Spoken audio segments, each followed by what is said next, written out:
I can see something on the display. Gratzel, the aged admirer of the Mowitz fleet, had heard this said many times over the years.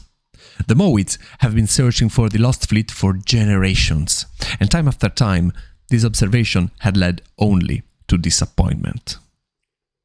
It was the first time for the young engineer looking at the screen, however, so he was hopping from one leg to the other in excitement.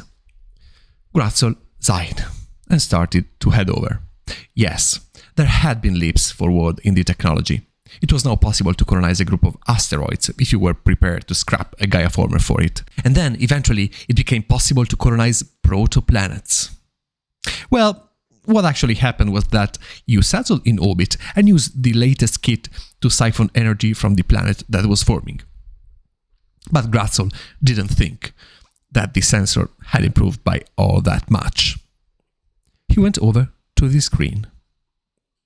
By Vokron, he thought. Could it really be? Get closer, he commanded, now also great with excitement. After only a few seconds, he was sure of it. There, in front of their eyes, was the legendary TF Mars, the Gaia Federation's sparkling flagship spacecraft. At last!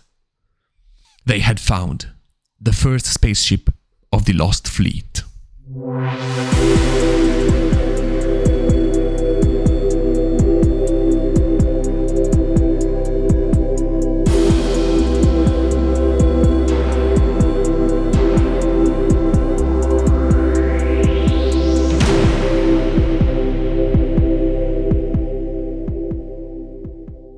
Hi everybody, and welcome back to paiagroject, the unofficial podcast for the board game Gaia project. I am Matteo El Temblo, and I am very excited about this long overdue episode. But first, let me update you on a few things. First and foremost, thanks again to our sponsor, Magic Mind. This episode is sponsored again by Magic Mind, which is a company located in Venice Beach, California, which produces what they call a mental performance shot. Magic Mind is a mixture of nootropic substances, meaning substances meant to improve your focus and mental performance, as well as substances meant to help you adapt to everyday stress situations. I have been trying Magic Mind for the last 12 days. I accepted their 15-day challenge, and well, now I have to say that I'm mostly seeing two things. The first one being my focus is lasting throughout the day. Well, that's true. Meaning that I'm recording this at, it's almost 10 p.m. now, but actually I am fully focused. Of course, I am a bit tired for the day, and well, also talking about Gaia Project always energizes me, but I am feeling that. If you would like to try Magic Mind as well, you can find a link in the description of this episode, as well as a discount code, which is paiagroject20, that you can use at your checkout to get a 20% discount on a single purchase if you want to try it, or a 48% discount on your first subscription, which is interesting, isn't it? So thanks again to Magic Mind for being again our sponsor, and now let's talk Gaia Project. Well, quick update also on Board Game Arena season, where I am trying to do my best entering the Elite League for this season. Well, what can I say? I have 3 games to report to you this time. The first one being an ugly game, but I mean, I ended up playing Baltax I Hate You, Acanthus Curria. I know that you are listening to me. Great nickname, by the way. For those of you who don't know, Acanthus Curria is a genus of spiders, a clever one. But yeah, as much as I appreciate that, I still hate you because he won Gleans in the auction and forced me to play Baltax, which was awful. I was depressed for the whole game and in fact ended up with the worst scoring by far until now. So, well, terrible game. Congratulations to Frost Polaris, who got their revenge on me for the last game we played. But, I mean, I had Baltax, Acanthus Curria had Gleans, and Frost Polaris was playing guitars, so maybe it was a bit easy to foresee, but, well, who cares? Next game. Oh, next game. I love next game. This time it was a completely different setting because I was finally able to play my beloved Nevlas. And even though I was faced against a fierce Hadchalas player, Yen 1800. Yen is a very good Japanese player, against which I had already played once, but in a game where I almost wasn't there. And, well, their Hadchalas were amazing. However, I got to take the 3 victory points per mine by round 3 with Nevlas, and I got the game. Not to boast too much, but I think it was good Nevlas playing. You can check it out in the... I posted the link in the Gaia Project Fight Club Discord channel. Last but not least, this time I was actually able to play Glints, and I played Glints against Tutor, very nice German player, hi Tutor, and Stevie Nonex, another fan of us, hi Stevie. Stevie is currently first in the Arena League, so he's the guy to beat.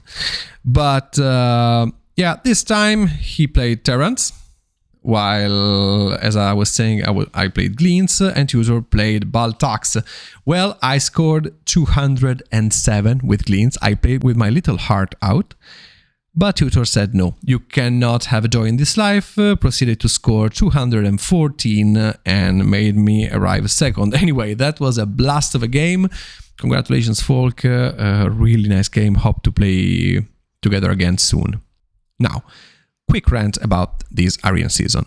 It appeared today in the Discord channel of the Gaia Project Fight Club a discussion about this current season. Well, this season is actually... How can I say that? It's at best it's a bit weird, okay? Because first of all, it's a 3 players game. 3 players game are sort of a gambit, folks. Weird things happen. It often happens that one player does not have enough competition, whether it be on the map or on the technology tracks, and so they end up getting huge advantages without anyone being able to do anything. Because it's too late at some point. Also, in a game like Gaia Project, you cannot play to hamper other players' scoring, because that will end up hurting you as well. Of course, you can try to get in their way, and you should do that as much as you can, but without hurting you, because else what's going to happen is that, the third player, again, is going to benefit from that. And so it's a sort of a chicken game, which is always hard to play, very, very hard to play. Also, random maps.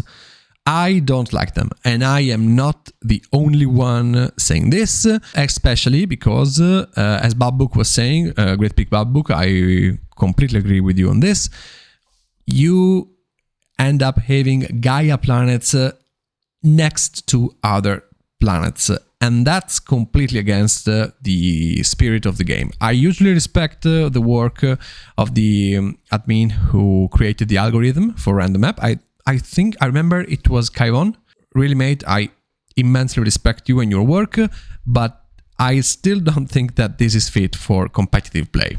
Just my opinion. Okay, not just mine, but my opinion. That said, what I would like to do now is to refute the most common argument that people bring against all, let's say, weird choices. But there's the auction there. Everything is going to be balanced by the auction. And no, this is absolutely not true. No, never. Let me explain why. Let me argument why. Okay, I like the mechanism of auctioning for board game arena. It takes a while, first to be understood and then to get used to. But I really like that because you place your maximum bid, it's instant, so people don't have to wait ages for a turn-based game to start, and that's important, that's precious. On the other hand, it is even worse than the usual auctioning system where I bid, you bid, I bid, you bid, I bid, you bid, and so on and so on and so on until there are no more than one bid for each faction. But the problem is that if you don't do that, you have exactly zero idea on how much everyone is going to pay for their factions. In the most common type of auctioning, which is like, let's say I pick Ambas, so then it's your turn, you pick Ambas as well, so you have to pay 1 point, now I have to pay 2 points if I want to pick Ambas, and so on. At least, we are all seeing in real time or in turn-based time, but whatever. We are going to see before the game starts exactly how much everyone is paying for their factions.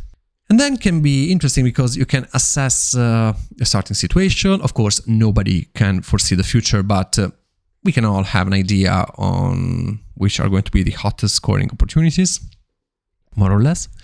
But that does not happen in the kind of auctioning that Board Game Arena has. Is that a problem? Not per se, no. But what I want to say here is that, again, I like that auctioning system. I like the round-robin system. It works. It's fine. It's well thought. Well done, guys. Again, I think it was Kai1 as well. But I, for one, think that it gives players exactly no control on how the auction is going to end. And it ends up... what it brings are incredibly unbalanced games. Incredibly. I have... all this was started by a game, which I will report in the future. I am starting with Ivits. There's the 3-point per federation advanced technology tile on top of economy in this game. 5 victory points per federation on top of terraforming. I bid 35 points on Ivits, and I ended up getting them for a gap of exactly 3 points. For the last 3 points. I paid Ivits in this situation in 3 players, 3 victory points. I may be wrong, and I hope that the other players will prove me wrong, because there's at least, I don't know the other one, but there's at least a very good player in this game, which is again Yen1800, who is playing Nevlas, by the way, and I envy them a bit for this. But no, not in this situation. But I may be wrong, but I think that they have exactly zero chances to win. Zero. There's no way they're going to win this game, because I am going to win this 110%, I think. And I really hope I will be proven wrong. So this kind of auction is a weak point, but also I think I want to state very clearly that auctioning is not an effective balancing system, because it never is and never will be. Because the very idea it is grounded on is that we see that the game is imbalanced towards a certain faction, and so we will make the player pay higher for that faction. But out of experience, I now can say that this basically never works, because we like to think that we are extremely good at foreseeing how a game will go, but I have a sad news for you all, folks. No matter what your level is, you are not that good. We are not that good at foreseeing how much every single faction will score at the end of the day. I think it requires godlike ability. You need to be like an artificial super intelligence in order to effectively predict that. Nobody can do that right now. Nobody. And so it's not a matter of discussion that is very hard. Let's say that, yeah, there's this very imbalanced situation towards Ivits that I just described you. How much is it worth to play Ivits? When is it enough to pay for Ivits? Is it worth, I don't know, 20 victory points? 30 victory points? When is it okay? When does it start becoming ridiculous? And are we really sure that Ivits won't win by, say, 37 points this time? 40, 42? Are we really going to have a gap of 30 points for a faction in this? No, we are not. Let me tell you, we are not. Auctioning is not an effective balancing system. Sectors rotation is. You want to have a fixed pool of factions? Great, have it. Let people play with sectors rotating. I'm begging all tournament organizers, stop with these auctions and play with rotating sectors. Sorry, super long rant. I don't care at all. I've been wanting to say this for a long time, and now I'm saying this. Auction is just an illusion that we play on ourselves because we like to fool ourselves that it helps balancing games, while it does not. Okay, so I talked about the sponsor. I updated you about the Board Game Arena season, and I made my rant. That's fantastic. Shall we talk about the expansion now? Yeah, shall we? Okay, so the Lost Fleet, huge expansion for Gaia Project. Expansion I was and am extremely excited about because, well, first of all, I was one of the 2 people outside of the playtesters who saw the very first components of the expansion when the development was not already ended. You can check out our 12th episode where we interviewed Helge, and there he showed us for the first time some components of the expansion and already talked about them. Some of them have remained as they were, some of them obviously have changed, but yeah, this brings up good memories. So again, another small talk about the board gaming situation in the board gaming market right now. I will be extremely brief here, don't worry. As board gamers, the market is literally flooding us with crap every single year. I don't have the most recent statistics for Essenspiel right now, but I remember by heart that last time I heard about it, we were talking about 3,000, 4,000. Anyway, order of magnitude of thousands of new games being published every single year. And we all know that the vast majority of that is a big steaming pile of you-know-what. And let me say that in this environment, in this landscape, the games by Helge and Jens, in general the Terra Mystica series, Terra Mystica, let me pronounce that correctly, shine like stars. I love this game. I really love, and it really moves me that a few people love their games and want them to last as much as possible, so much that they bring a huge and insane and moving amount of work in order to develop and playtest them and make them as strong and sturdy and reliable and long-lasting as possible. And I love this. I love this whole series. And speaking about the board gaming market, again, there's a huge, a buttload of stupid, of meaningless, of superfluous expansions coming out every single year. I was going to say month, and that would be true, but let's not, I don't want to be hyperbolic. Every single year. And also there are a lot of perfectly good games, perfectly interesting and balanced games for which the publisher publish an incredible amount of superfluous expansions, which are clearly, crystal clearly designed just to milk the customers of that game. I want to say like a few examples, but there are really a ton of them. Barrage, for example. I love Barrage. Amazing game, incredible game.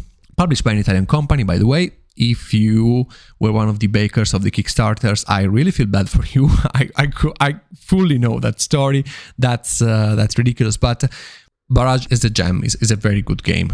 We as Gaia Project players should like that. But I don't know, I really don't know. I seriously don't know how many expansions were published for Barrage throughout the years, and that's ridiculous. Barrage needs exactly none of them, except maybe for the new officers, because, you know, they're fun, they're interesting. They basically are not needed, the expansions. And sometimes they even ruin an incredibly amazing game. Terraforming Mars. Speaking about expansion bloat, some of these expansions turn a session of Terraforming Mars into something which lasts about as a Twilight Imperium game without being half as interesting or exciting. I am looking at you, Turmoil. That's ridiculous as well, and also graphically horrible, but that's the game, and we like it as it is. So in this landscape, the Lost Fleet, this expansion we are talking about today and now, has nothing to do with all of this. This expansion is solid, folks. It's interesting, it's huge, and it is clearly designed to make Gaia Project more interesting and to last even longer. Kudos, Helge. From now on, what you're going to hear is a bit weird, is a bit unheard of on paiagroject, because every single thing that you have heard here on paiagroject throughout the years has been always the result of the direct experience from me or from Molfo. We never, except in the rare cases where we clearly stated that, we never were theory crafting, never. In this case, I have yet to play the expansion, so everything I'm going to say is solely based on reading the rules, because they are already available, link in description, and so I cannot tell you I played this game and I think that. No, I haven't. I have to. I'm trying to organize a game on Tabletop Simulator because my copy still has to arrive. Come on, Canio, send me that. By the way, I was thinking of streaming that learning game, but we'll see. Anyway, I'll keep you updated. What does the Lost Fleet offer us? Well, I'm not going to do a virtual unboxing here. We will just talk broadly about the various components. In this episode, I am not going to talk about the new factions, because I think they deserve an episode on their own, as well as the impact the expansion has as a first impression, as a hot take on the other factions. But I think that these two are just the first episode of a long series where we are going to talk about the Lost Fleet. I think that this is one of those expansions which changes again forever, meaning there's no turning back from the Lost Fleet. And I can't wait to become an expert of the Lost Fleet and to see how me and how people play it. Now, as of now, the expansion has already been sold somewhere in the world. In the US, I saw that there were vendors who already sent it, and I know people who bought the Lost Fleet plus the base game. Arco Corneman on the Discord showed us a few photos of their copy. I hate you. I'm grateful to you, Arco Corneman, for showing us the pictures, but I also hate you because in Italy we haven't received that yet. They were telling us that it was sold at a convention in Korea, so that's why, as well as in the US, it was sold at Gen Con, of course. We had no main conventions in Italy during these months, so we are done. But I hope that we receive that soon. Feuerland, let me just talk with you about this. What else? What else do I have to do for this community in order to have my copy of the Lost Fleet? Am I not doing enough? Seriously, tell me. I am paying for it. Please just send me one. The Lost Fleet. Now, this is a very impactful expansion, let me say that, because it gives us, first of all, it changes the map.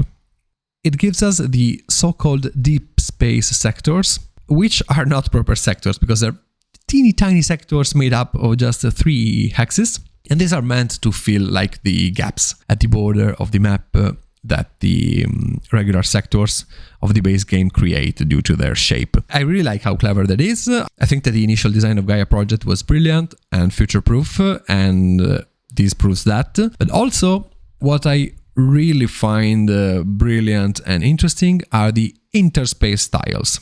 What are these? Well, these are single hexes, which I really pray I won't lose, which are meant to be placed between the various sectors. So when you build the map, you slide the sectors and place these interspace tiles in the small gaps that you are creating by sliding your sectors. The interesting thing about this is that they come in 4 sets, which are numbered for games of 1 to 4 players. So you are sure that not only the amount, but also the nature of these interspace tiles will be perfectly balanced for the game you are going to play. This is not the most elegant solution in terms of design, but I think that Helge and Jens' powers arrive to certain levels. So this is the best we can have, I suppose. No, joking aside. So the map is heavily changed by this. It becomes more compact, is more rounded. And another very interesting thing that this expansion introduces is how you are supposed to build the map. There is no starting layout of the game board this time. There are explicit changes to the setup of the game and explicitly for the variable game board layout, so the standard one that we all use. Oh, and let me say that here the rules explicitly say that, as usual, and I'm quoting, the final player in player order may freely rotate the space sector tiles, but not the deep space sectors, to achieve a fairer distribution of planets, if they wish. So, returning back to the topic of auctions, the game explicitly names and recommends sector rotating. I have nothing to add to this.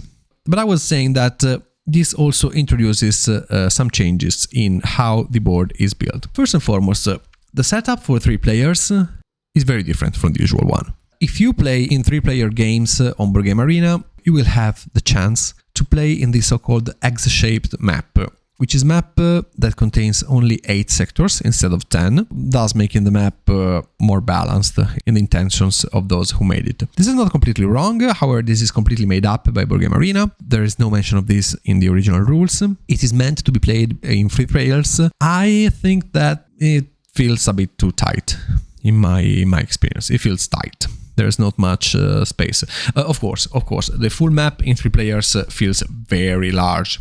I think that 3-player games on the full map are recommended to players if they want to get acquainted with a new faction, to test the full potential of a faction, because they won't have to think too much about being hindered by other players.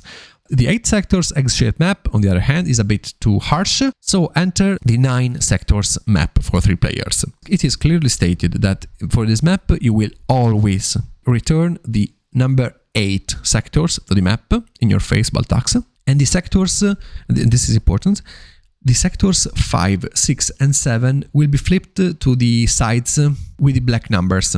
These sectors will be those which are meant to be played in 2 players. These are the sides with less planets, the poorer ones. So we have 9 sectors, along with the interspace tiles and the deep space sector tiles, of course. We still have 9 sectors, but with less planets. And also, it is set here that the center of the map will always be made by one of the sectors from 1 to 4. This will be placed in the center. The other 6 will be arranged out of them, and the remaining 2 will be placed, both of them at one side of the map. It is hard to describe it here, but it basically is the 4-players map without one of the outer sectors, one of the 2 at the edges of the center row. For 4 players, well, for 4 players, we have the interspace tiles, we have the deep space sectors, but this is where the biggest changes arrive, because, of course, all sides will have the white numbers this time, but, again, 2 of the sectors between 1 and 4 will occupy the center of the table, and all the other 8 will be around them at random. This is important. This is important both for 3 and 2 players. And and also for, sorry, I didn't say that, but also for 2 players, the sectors 1 to 4 will be one of the center of the table. And in this case will be used the tiles numbered from 1 to 7. Again, the 8 will be excluded. Love that. This time, even in the 4 players game, we therefore have a map which is more dense with planets at the center of the map itself. Tile 7 will never be in the center, but it never was anyway, so that's fine. This is interesting. It will have some impact in the game, as we will see later. So, big changes for the map. The map is completely changed, and what is there in these interspace tiles and in these deep space sectors? Well, we have the new 2 planet types, which are asteroids and protoplanets. And also, we have... sorry, the expansion is called the Lost Fleet. And so, we also have the spaceship tiles, single axes, and a few blank ones. Now, this is really clever because this allows for a fair, or at least a varied, spread out distribution of the new planet types, and also grants you to have all your spaceship basically towards the center of the map. So there won't be players who are completely excluded from them, at least. They will have the option to try and chase the spaceships. More on that later, of course. But yeah, this is what is important for the map. Then, okay, protoplanets require 3 terraforming steps for all players to be colonized, and every time you colonize a protoplanet, you gain 6 victory points. This adds up to the terraforming step bonus, so if this is a terraforming step round, you gain 12 points for each mine you place on a protoplanet, and that's, whoa, that's impressive. Asteroids are the weirdest, meaning that in order to colonize an asteroid field, you have to have an available Gaia former. But, of course, you have to be able to reach that planet, and you have to discard your Gaia former. No, you don't have to put it in your Gaia ball, just as Baltax do in order to get their QACs. No. You remove this from the game. There's a special place for them in a new board that we are going to talk about in a second, and it's gone forever. You won't have your Gaia Former anymore. So you cannot have more than 3 asteroids, right? More or less. Because remember when I was talking about these new spaceships? Well, okay, let's talk about spaceships. So if you are within reach through your navigation or using a QIC or one of the new interspace tiles, which depicts one of the 4 spaceships of the Lost Fleet, you can explore them. How do you explore one of these? Well, now we begin the game with a new small board. It's a so-called exploration board.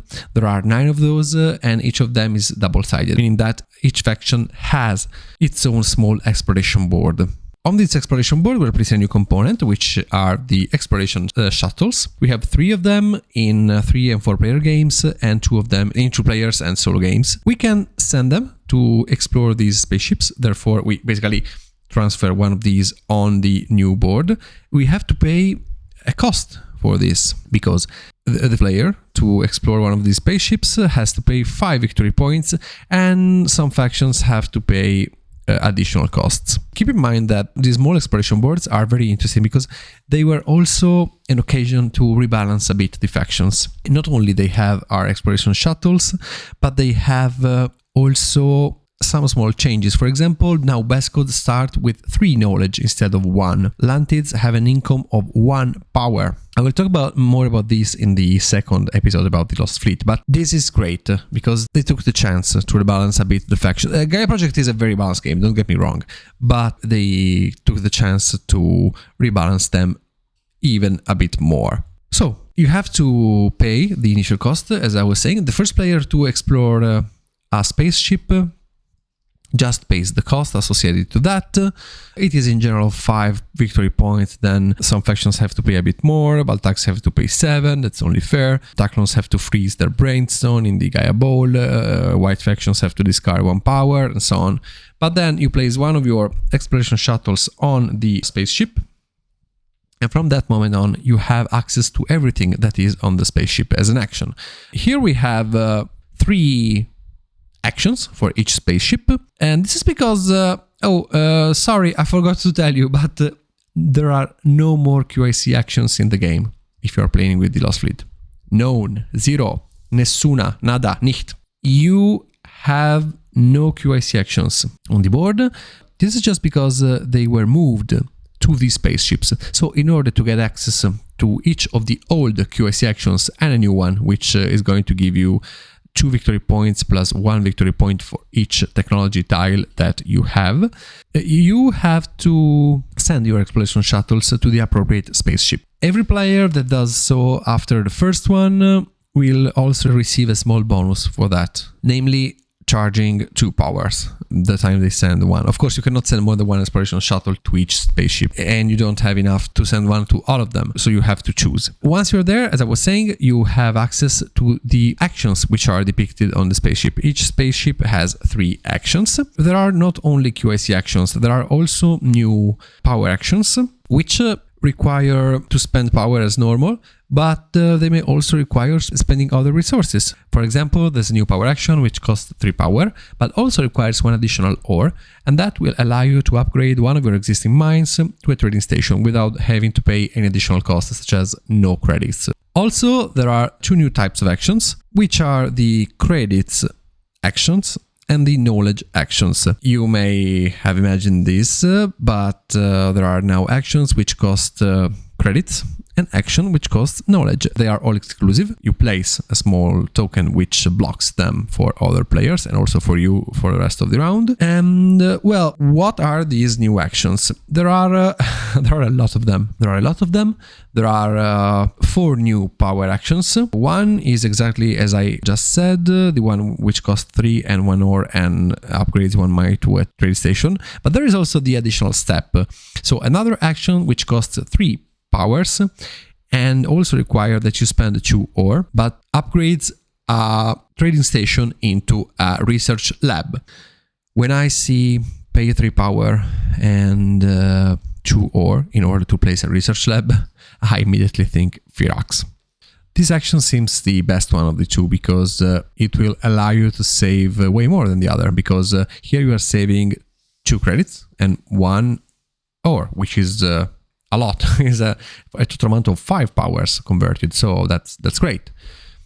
Regarding trade stations, well, you are basically saving 1 ore in order to place one. Now, is a trade station costing you 3 credits and 1 ore a juicy and attractive building? Well, more or less, yeah, more or less. I just think that a research lab which costs 2 ore and 3 credits is way more attractive, but yeah, these two are interesting even at different levels. I don't know anyway how much the trading station 1 will be used, because you still have to spend 3 powers that you're not spending on other stuff, but we'll see. Then there's a power action which costs 3 powers as well, and additionally 2 knowledge. And this action allows you to take a research step. This is great saving. Again, allows you to save 5 power worth of resources, but especially it allows you to take a step in research without having to have knowledge points in groups of 4. And this is where this action shines. I really like this because of that. Now you can have spare knowledge, but maybe you have some power and you can take a tech bump. Nevlas absolutely love this. It is balanced by the fact that you still have to have 4 power tokens in both 3, but it makes them more versatile because now you can freeze just 2 of those 4 powers and then spend the other 2 for the action. This is interesting in my earnest opinion. The fourth one is probably the most interesting of them all. Why is that? Well, for just 2 powers, this action is to be found on the TF Mars, of course, the spaceship of the Gaia Federation. There's a lot of lore in this expansion and I love it. I love it. I know Eurogame usually doesn't need any lore, but I just prefer it when it's there. And Gaia Project was a really wasted occasion for a lot of lore, in my opinion. And to now, I am very happy that there's all this lore into this expansion. Fourth power action, perform a Start the Gaia Project action without needing to move any power tokens into the green Gaia area. Transform the transiting planet immediately into a Gaia planet, and then later during the round you can already build your planet. Now, I haven't already commented too much, but in general this expansion seems to me to empower more the terraforming track. But this action is ace. This action really changes the game, really changes the pace of Gaia forming, really changes the pace at which Gaia forming factions can move, can place their Gaia formers, and also it enables factions which are not traditionally Gaia forming factions to play that game, because now you can go up to Gaia Project level 1, send one of your exploration shuttles to the TF Mars, have this ability at your disposal, and have a Gaia planet without having to worry about clogging your power cycle. So this is amazing. Well, yes and no. Thing is that in theory, this action is absolutely fantastic. Problem is that once the TF Mars is in play and more than one player has exploration shuttles on it, this action is going to be like the first thing everybody does during their turn, because this is way too good to be left there. You cannot really rely on this in order to Gaia form without having to worry about your power cycle. But yeah, let's just say that if I were playing Baltax, I would jump for sure on the TF Mars, because this action is absolutely fantastic for them. And not just for them, but it's fantastic for them because it solves their problem, okay, of the availability of Gaia formers. Then we have, as I was saying, credit and knowledge actions. Let's start with credit actions. These are very easy to talk about. The first one is that you can take one free terraforming step, just as in the existing power action, but this time it will cost you 3 credits and not 3 powers. Nice, cute one. This, not this one, but in general, the credit actions put a bit to shame the Ad Shalas Planetary Institute, because you now become versatile without having to build it and without having to be Ad Shalas. But no, this is not really true, because they still have an incredible versatility in their, their changes. The other credit action is very interesting, and this is the credit action of the Eclipse, which is one of the 4 spaceships. Oh, I didn't say anything up to now, but I really love that all of the spaceship names of the Lost Fleet are nods to other science fantasy games. The Twilight is so evident that it's embarrassing. TF Mars hat tip to that. Eclipse is another wink to another great science fiction game. Rebellion, I suppose it's a nod to the Star Wars one. I don't know. Anyway, I really like that. So this one is on the Eclipse, and if you spend 6 credits, you can now place one of your mines on an asteroid field, and you don't need to discard or even have a Gaia former for this. And this is huge, because otherwise you are hard capped at 3, and even then you have to get them. With Baltax, you are not building mines on asteroids, of course, never ever, except for these actions, because you need them for your QICs. But with this, you can do stuff. Of course, Baltax will likely not have the 6 credits required for this action, but this is an interesting way to build mines without having to have the incredibly high associated cost of going up the Gaia forming track. Also, keep in mind that this expansion brings us new final scoring tiles, 3 new final scoring tiles. One of these is very weird. It's the greatest distance between your planetary institute and one of your academies at the end of the game. If you don't have both of them, you are not scoring. The other one is most of the deep space sector tiles colonized. Okay, this is like a sector, but specifically declined for the expansion, and that's fine. The other one is most asteroids. Now, everybody is hard capped at 3 because everybody cannot have more than 3 Gaia formers. So this action can bring you a lot of points, because you can be the one who wins that endgame condition just thanks to this action. Or maybe you can compete for that without having to go up the Gaia forming track, which is super interesting. Again, I think that regardless of the fact that it is very expensive, this will be one of the most sought after actions. Now, knowledge actions. Okay, very interesting again. For 1 knowledge, you have +3 to your movement range. Incredible. This changes a lot of things. Okay.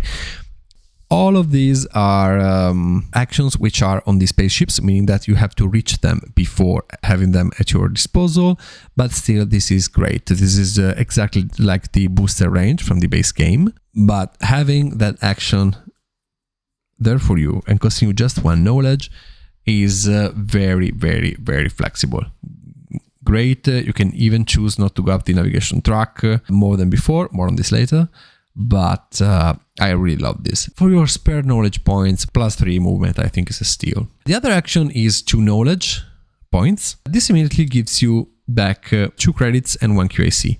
This is a bit of a mystery to me, because I don't know, this is just a total power value of 6, and you are giving up 8, because 2 knowledge are 8. To get these. And even if you got the 2 knowledge with the 4 power action, you're getting just 2 extra credits. I don't know. This is weird. This looks to me like a way to convert pair knowledge points, because I don't know, you messed up something with a booster. Really, I don't know. I will have to play and see when and if the need for these arises in order to be able to say something. But I'm not really convinced by this. I'm sorry. I'm not really a value guy, but this time it is a bit harsh, isn't it? New final scoring tiles, I already described them. Most asteroids, longest distance. This is super, super weird. I don't know why this is in there, but I can't wait to try this. It looks like super fun. And most deep space sectors. There are also new technology tiles. There are 3 new basic technology tiles. Let's start talking about this. They have to be placed on 3 new slots, which are found on 3 of the spaceships. So you can research these when you place your exploration shuttle on the relative spaceship. And so once you get one of these, you can go up one of the research tracks of your choice and also get the new tile. What are these new tiles? Well, there are 3 of them, of course. The first one, and the easiest one to talk about, is a new like one-shot resources, which will grant you 1 ore and 3 knowledge points. Oh my god, this is insane value. But compare it to the 1 ore and 1 QAC basic tech tile. Okay, thing is that you cannot, or at least it is hard to get this one round 1, but I envision that you can start your game by paying these 5 points using your QIC to get to the spaceship, which has this tile, and get this one with your first lab instead of the 1 ore and 1 QIC, plus with the added benefit that you can go up any track you want. Of course, you are not getting the QIC and you have spent that to move, so that may be an issue. But if you are like starting with an academy opening, you don't care too much about moving anyway, maybe you can make up for that, but you are getting 3 extra knowledge, which is ridiculous value. If you took the 1 ore and 1 knowledge booster, that's an incredible round 1. The value of this tile is a bit hampered by the fact that, again, it is not available from the start. You have to explore the spaceship first, but boy, this is a good one-shot tile. The other 2 are also interesting. There is one which grants you a one-shot build a mine action with an integrated 2 steps of terraforming. You don't have to pay for any of this, but you can pay for the third one if you want. I don't know, I will have to see this tile in action. This is weird, this is fun. It's not too inspiring to me in this hot take, but yeah, nice one. I like that this expansion brings us all this weird little stuff, you know.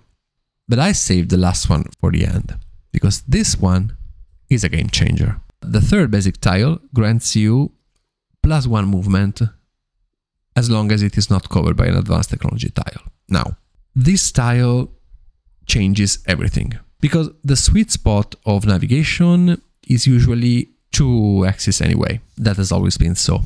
In a lot of games, a lot of factions just go up to navigation 2 and then stop there. But there are factions which really would like to avoid going up the navigation track if they could.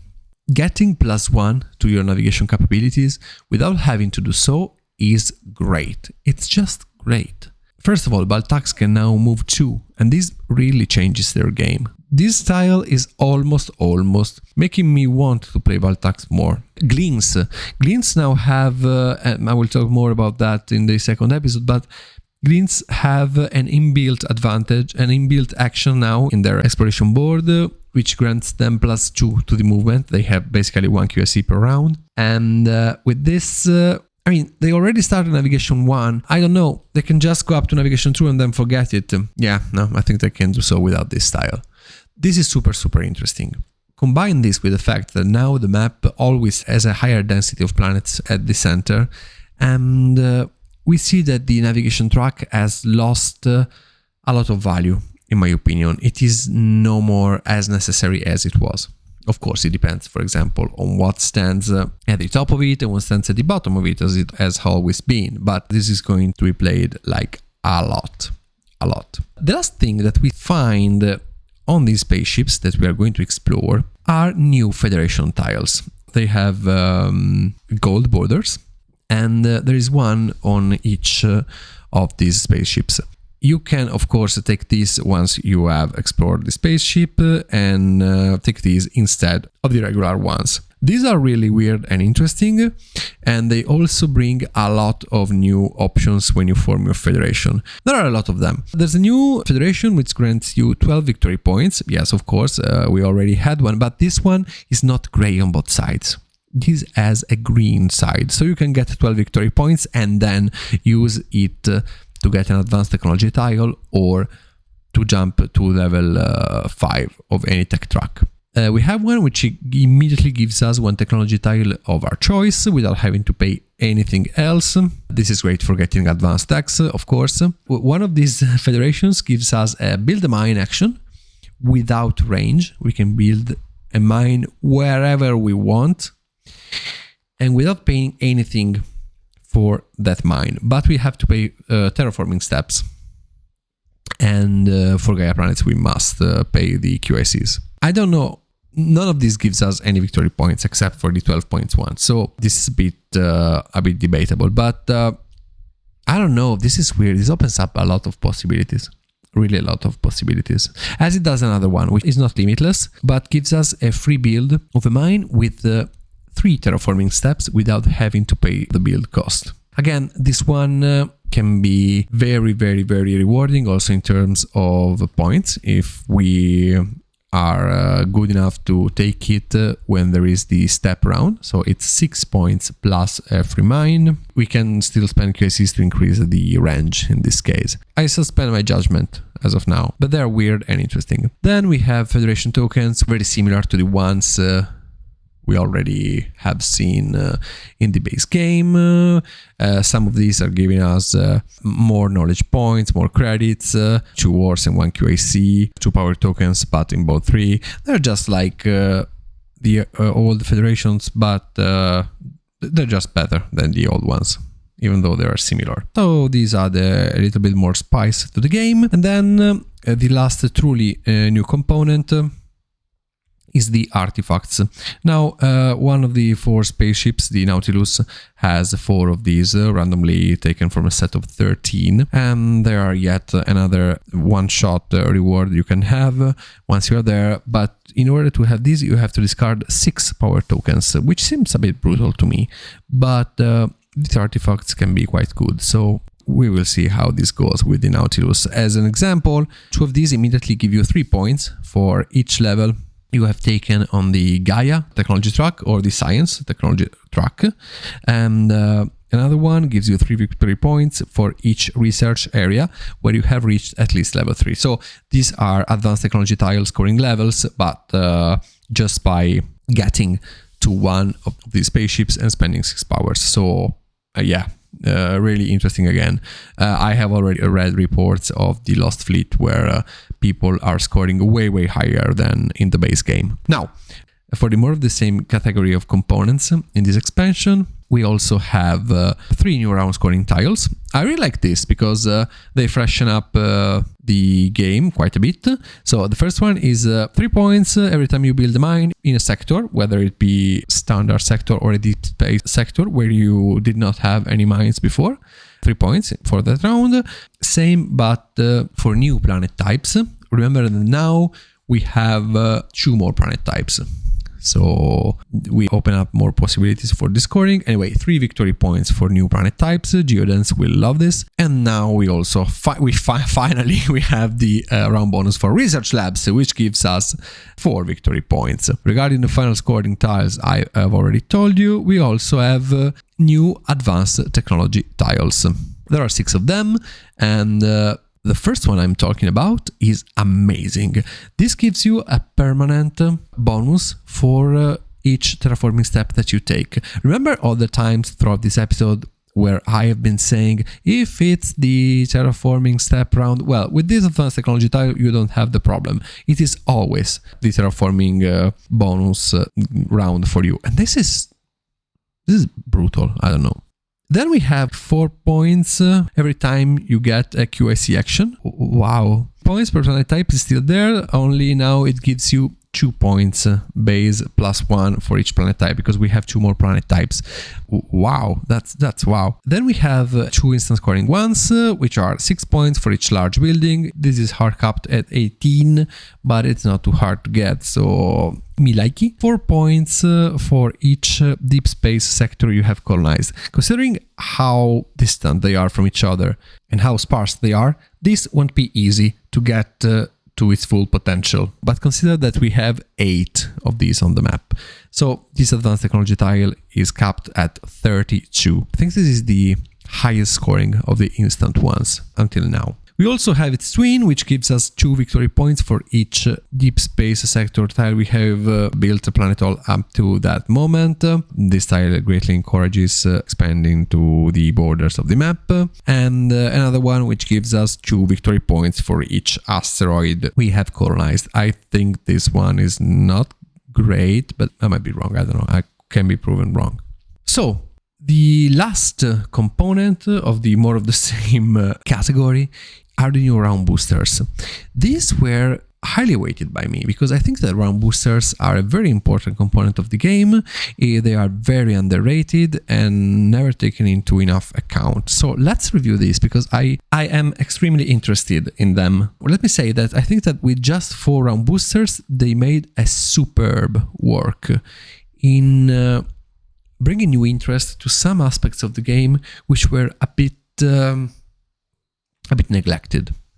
So the first one is you get an extra ore during the income phase, and then you get 3 points for each Gaia former you have at the end of the round. This means that you get 3 points for each Gaia former you have, whether it be on your board or on the board. This is great. Take into account that this conflicts a bit with the necessity of burning your Gaia formers in order to colonize the asteroids. So if both these conditions are in play, you will have a bit to decide whether you're going to score more on your Gaia formers or colonize the asteroids. The second one also gives you an extra ore during the income phase, but also gives you 1 point at the end of the round for each planet type you have colonized. Now, this is basically a duplicate of the most neglected advanced technology tile we have always dunked on. But the fact that now there are more planet types and that this booster and that tile can synergize, I don't know, this could it be that that tile becomes interesting? And also that having as many planet types as early as possible is becoming a thing, good for scoring? Are geodons being boosted? I really hope so. I really hope so. The third booster gives us an income, a weird income of 3 credits, and also pairs with the new technology tile that gives us 2 extra points for each deep space sector we have colonized up to now. So with this, my god, we can really score a lot with this. But I don't know. I suppose that we could start colonizing these sectors. These are dedicated to the new factions, which we will see. But anyway, 2 points for each of these ones is nothing to sneeze at. And finally, we have my favorite booster of them all. This one gives us an income where we charge 2 extra powers. That's fine. And as a special action, we can now perform a Start the Gaia project action once, of course. And again, this is the equivalent of the power actions which we found on the spaceship, because we don't have to move any power into our Gaia area, and immediately the transiting planet is transformed into a Gaia planet, and we can now build it and then have again the Gaia former at our disposal. These two combined, I don't know, they're not reliable because they are on a spaceship and a one-time power action, and this one is a round booster, so it comes and goes. But maybe it could be worth taking the risk. I don't know. This opens up a lot of possibilities, even though in general we like reliable things rather than risky ones. But you know how I am. I will just jump onto this as soon as I can. The last components, which I haven't talked about yet, aside from the components for the new factions, are an adjusted Lantids Planetary Institute tile. This is interesting. Since Lantids relies so much on the presence of other players, they now have a revised Planetary Institute for lower player counts. So if you play Lantids in 4 players, nothing changes except for the fact that now we have an income of 1 power in ball 1 each round. But then if you play 1 to 3 players, things are going to change. So namely, Lantids if playing solo or with 2 players, which is basically the same game, only when you play solo, the other player will be the automa and not a human opponent. But if Lantids now are playing in that situation, their Planetary Institute will give them not only 2 knowledge for every time they build a parasite mine, so to call it, but also they will get 2 knowledge whenever they colonize a blue planet, which basically allows you to play Lantids in 2 players game. In 3 players, instead, you're still getting 2 knowledge for building your embassies or parasite mines, however you want to call them. But you are also charging power for that.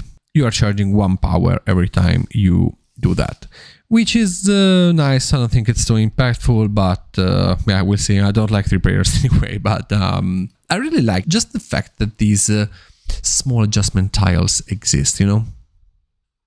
And now, there's an extra advanced technology tile, which can be taken not if you reach it at the top of a track, but you can take it once you reach one of 2 conditions. If you're playing in 2 players, you have to have scored 25 victory points and get this extra advanced tech tile.